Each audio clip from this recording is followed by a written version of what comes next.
Η δουλειά στα εργοστάσια τροφίμων είναι από τη φύση της δύσκολη. Ορθοστασία, μονότονες επαναλαμβανόμενες κινήσεις, εναλλαγή ακραίων θερμοκρασιών, μεγάλα βάρη ακόμα και για γυναίκες που έχουν σαν αποτέλεσμα να υποφέρουν οι εργαζόμενοι από μυοσκελετικές παθήσεις, οι οποίες ποτέ δεν καταγράφονται ως επαγγελματικές ασθένειες.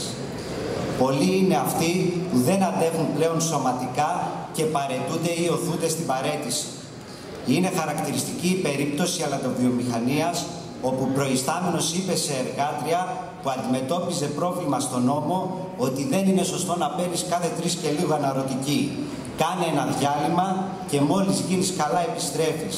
Δηλαδή πρώτα σακατεμένη και μετά απολυμένη.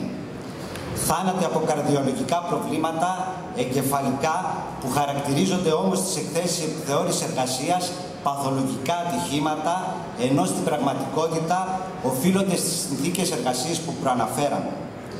Ειδικότερα στις επιχειρήσεις του κλάδου στην Κεντρική Μακεδονία, οι θάνατοι και οι τραυματισμοί συναδέλφων προστίθενται δυστυχώς στη λίστα των εργαζομένων που χάνουν τη ζωή τους λόγω της αδιαφορίας των βιομηχάνων για την ασφάλεια και την υγεία των εργαζομένων, για την ακόρεστη δίψα τους για κέρδη.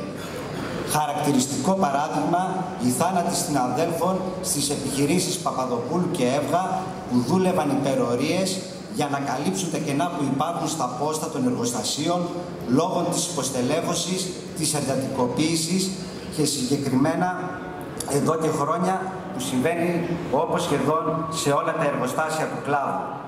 Σε επιχείρηση τροφίμων στα Διαβατά, μετανάστρια εργάτρια έχασε 3 δάχτυλα σε μηχανή συσκευασίας. Είχε αφαιρεθεί το προστατευτικό προκειμένου να βγαίνει η δουλειά πιο γρήγορα, δηλαδή να προχωράει η παραγωγή για να αυξάνονται τα κέρδη του εργοδότη γρηγορότερα, χωρίς βέβαια όμως να απασχολεί η υγεία της εργαζόμενης. Η συνάδελφος είχε λιγότερο από 1 εβδομάδα στη δουλειά και όμως τοποθετήθηκε σε ένα πόστο δύσκολο, χωρίς καμία εκπαίδευση, γιατί και η εκπαίδευση θεωρείται κόστος για τους βιομήχανους. Ιδιαίτερα για τις γυναίκες συναδέλφισες εργάτριες του κλάδου, που σε πολλές επιχειρήσεις αποτελούν μάλιστα και την πλειοψηφία, το μενού περιλαμβάνει βάρη άνω των 12 κιλών σε διάρκεια 8 ώρων τουλάχιστον, μονότονες επαναλαμβανόμενες κινήσεις και μετακίνηση σε χώρους με θερμοκρασίες από 25 στους 47 και μετά στους 3 βαθμούς Κελσίου. Παρότι θα περίμενε βέβαια κανείς το αντίθετο, οι γυναίκες είναι αυτές που κατά πλειοψηφία κάνουν τη βρώμικη δουλειά. Και αυτό έχει να κάνει με ότι στην πλειοψηφία τους είναι ανειδίκευτο προσωπικό, δουλεύουν με ευέλικτες μορφές επασχόλησης ως εποχικό προσωπικό.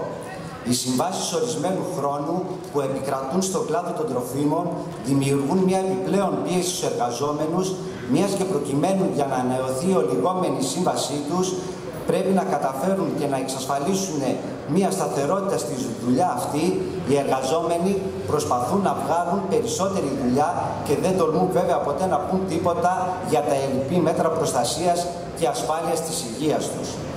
Τα αποτελέσματα των παραπάνω είναι τα μυοσκελετικά προβλήματα να γίνονται κανόνας, τενοτίτιδες, δισκοπάθειες, αυγενικά σύνδρομα, γεγονός που εξαναγκάζει ακόμα και νεότερες σε ηλικία συναδέλφισες στην παραίτηση. Αυτές οι αρνητικές, άμεσες και μακροπρόθεσμες επιδράσεις επιβαρύνουν ιδιαίτερα τις γυναίκες και εξαιτίας του ρόλου τους στη μητρότητα και την ανατροφή των παιδιών, αλλά και στην έξτρα επιβάρηση που έχουν στη φροντίδα ηλικιωμένων μελών ή και αμαία, καθώς οι δημόσιες δομές φροντίδας δεν φτάνουν ή είναι ανύπαρκτες και ακατάλληλες.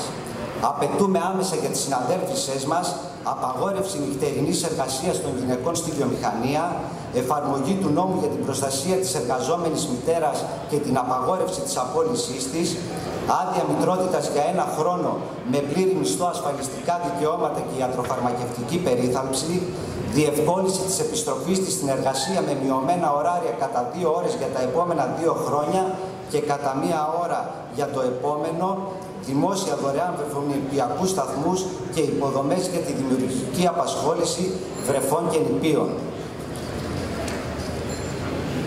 Ο βασικός παράγοντας βέβαια που καθορίζει κάθε επιλογή του εργοδότη σε σχέση με τις συνθήκες εργασίας είναι το πόσο θα επηρεαστούν τα κέρδη της επιχείρησης. Οπότε αυτό που τους ενδιαφέρει στην τελική είναι να μην αρρωσταίνουμε, να μην παίρνουμε αναρρωτικές άδειες, να μην μένουμε ανάπηροι και γινόμαστε ένα έξτρα βάρος στα ασφαλιστικά ταμεία. Αυτή η ανάγκη των εργοδοτών τους οδηγεί σε ελλειπή ή παντελή έλλειψη μέτρων προστασίας της υγείας και της ασφάλειας των εργαζομένων. Οδηγεί σε προληπτική συντήρηση, μειώσεις προσωπικού και εντατικοποίηση εργασίας που αυξάνουν την επικινδυνότητα σε απουσία μέτρων προστασίας και υποτυπώδη ή και καθόλου εκπαίδευση των εργαζομένων.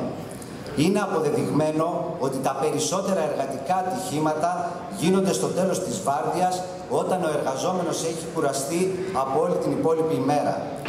Άλλωστε, η ίδια η ύπαρξη των ελαστικών μορφών εργασίας, βλέπε 10ωρα νόμου Χατζηδάκη, οι ατελείωτες υπερορίες, η δουλειά 6 και 7 στα 7, που πολλοί εργαζόμενοι αναγκάζονται να δεχτούν για να αυξήσουν στο ελάχιστο εισόδημά τους, είναι παράγοντες που αυξάνουν το κίνδυνο των εργατικών ατυχημάτων.